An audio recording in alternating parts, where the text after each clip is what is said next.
అందరికీ నమస్కారం. Welcome to our channel. వివిధ ఎడ్యుకేషన్ అప్డేట్స్ అనేది వీడియోలో చూద్దాం. వివరాల్లోకి వెళ్తే 10 నుంచి వ్యవసాయ డిప్లొమా కోర్సులకు కౌన్సిలింగ్ అని ఇవ్వడం జరిగింది.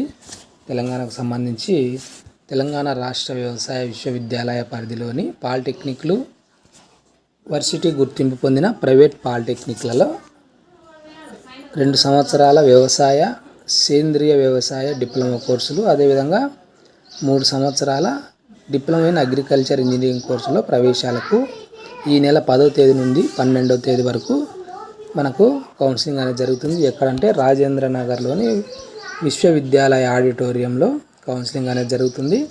ఇంకా దీనికి పాలిసెట్ 2024 ర్యాంకులు పొందిన అభ్యర్థులను మెరిట్ మరియు రిజర్వేషన్లకు అనుగుణంగా ప్రవేశాలు కల్పించడం అనేది జరుగుతుంది. అభ్యర్థులు షెడ్యూల్ మేరకు వారి ర్యాంకుల వారీగా కౌన్సిలింగ్కి హాజరు కావాలని సూచించడం అనేది జరిగింది. దీనికి సంబంధించిన తేదీలు, అభ్యర్థులు ఏ సర్టిఫికేట్లు తీసుకొని రావాల్సి ఉంటుంది, ఫీజు ఎంత, వివరాలు మనకు యూనివర్సిటీ వెబ్సైట్లో పెట్టడం జరిగింది. ఒకసారి చూసుకునే ప్రయత్నం చేయండి. pjts.au.edu.inలో పూర్తి వివరాలు ఒకసారి మీరు చూసే ప్రయత్నం అనేది చేయండి. అదేవిధంగా 11న IIITలో ప్రవేశాలకు జనరల్ కౌన్సిలింగ్ జాబితా విడుదలని ఇచ్చినాడు. ఆర్జేకేటి పరిధిలోని నూజివీడు, ఇడుపులపాయ, శ్రీకాకుళం, ఒంగోలు క్యాంపస్లలో 6 ఏళ్ల సమీకృత బీటెక్ ఇంజనీరింగ్ కోర్సుల్లో ప్రవేశాలకు 2024-25 సంవత్సరానికి సంబంధించి ప్రత్యేక కేటగిరీ అభ్యర్థుల దరఖాస్తుల పరిశీలన శుక్రవారంతో కంప్లీట్ కావడం జరిగింది. క్యాంపస్ల వారీగా జనరల్ కౌన్సిలింగ్కు ఎంపిక చేసిన విద్యార్థుల తుది జాబితాను 11వ తేదీన విడుదల చేస్తారు. 11వ తేదీన ఆయా క్యాంపస్లకు ఎవరు సెలెక్ట్ అయినారో వాళ్ళ సెలెక్షన్ లిస్ట్ పెట్టడం అనేది జరుగుతుంది. ఒకసారి చెక్ చేసుకోండి. ఇంకా ఎన్సీసీ విభాగంలో 1141, భారత్ స్కౌట్స్ అండ్ గైడ్స్ విభాగంలో 162 మంది, క్యాప్ విభాగంలో 167, దివ్యాంగుల విభాగంలో 249, క్రీడా విభాగంలో 796 మంది విద్యార్థుల సర్టిఫికేట్ వెరిఫికేషన్ అనేది కంప్లీట్ కావడం జరిగింది. ఎంపికైన విద్యార్థుల ధృవపత్రాల పరిశీలన అనేది నూజివీడులో జూలై 22-23 తేదీల్లో, ఇడుపులపాయలో కూడా జూలై 22-23 తేదీల్లో, జూలై 24-25 తేదీల్లో ఒంగోలులో జరుగుతుంది. శ్రీకాకుళంలో 26-27 తేదీలో జరుగుతుందనే విషయాన్ని ఇవ్వడం అనేది జరిగింది. కాబట్టి ఆ డేట్లకు అనుగుణంగా మీరు సర్టిఫికేట్స్ అన్ని తీసుకొని వెళ్ళి అటెండ్ అయ్యే ప్రయత్నం అనేది చేయండి. అదేవిధంగా ఏపీకి సంబంధించి 12న హోమియో అధ్యాపకుల పోస్టులకు ధృవపత్రాల పరిశీలన అని ఇవ్వడం జరిగింది. ఆయుష్ శాఖలో లెక్చరర్, అసిస్టెంట్ ప్రొఫెసర్ హోమియోపతి పోస్టులకు ఎంపికైన అభ్యర్థులకు ఈ నెల 12 నుంచి సర్టిఫికేట్ వెరిఫికేషన్ అనేది ఉంటుందనే విషయాన్ని ఏపీపీఎస్సీ తెలియజేస్తుంది.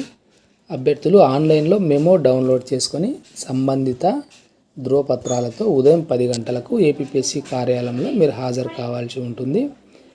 సెలెక్షన్ లిస్ట్ అనేది కమిషన్ వెబ్సైట్లో పెట్టడం అనేది జరిగింది అని ఇవ్వడం అనేది జరిగింది. కాబట్టి అభ్యర్థుల వివరాలు ఒకసారి మీరు చెక్ చేసుకునే ప్రయత్నం చేయండి. అదేవిధంగా ఆగస్టు 11న నీట్ పీజీ పరీక్ష అని ఇచ్చినాడు. నీట్ పీజీ 2024 ప్రవేశ పరీక్ష కొత్త తేదీ ఖరారు కావడం అనేది జరిగింది. ఆగస్టు 11న 2 షిఫ్టుల్లో ఈ ఎగ్జామ్ అనేది కండక్ట్ చేయబోతున్నారు. జూన్ 23న జరగాల్సిన ఈ పరీక్షను కొన్ని పోటీ పరీక్షల సమగ్రతపై ఆరోపణలు వెల్లువెత్తిన నేపథ్యంలో ముందు జాగ్రత్త చర్యగా వాయిదా వేస్తున్నట్లు కేంద్ర ఆరోగ్య శాఖ జూన్ 22వ తేదీన ప్రకటించడం అనేది జరిగింది. పరీక్ష విధానం సమగ్రతపై సంబంధిత national board of examinations in medical sciences తదితర విభాగాలతో ప్రభుత్వం సమీక్ష జరపడం జరిగింది. అనంతరం పరీక్షను ఆగస్టు 11వ తేదీన 2 షిఫ్టుల్లో జరపాలని నిర్ణయించినట్లు మనకు తెలియజేస్తున్నారు.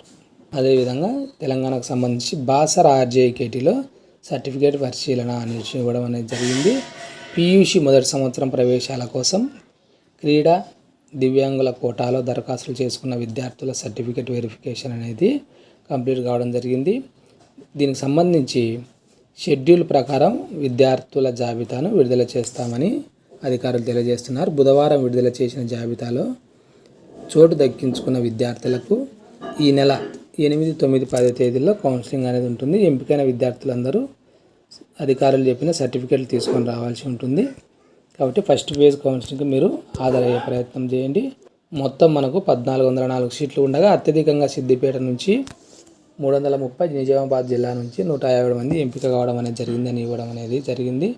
కాబట్టి బాసర IIITలో ప్రవేశానికి అర్హులైన వారి జాబితా ఒకసారి చెక్ చేసుకొని ఎంపికైన విద్యార్థులు 8, 9, 10 తేదీల్లో అటెండ్ కావాల్సి ఉంటుంది. ఆ విషయాన్ని గమనించండి.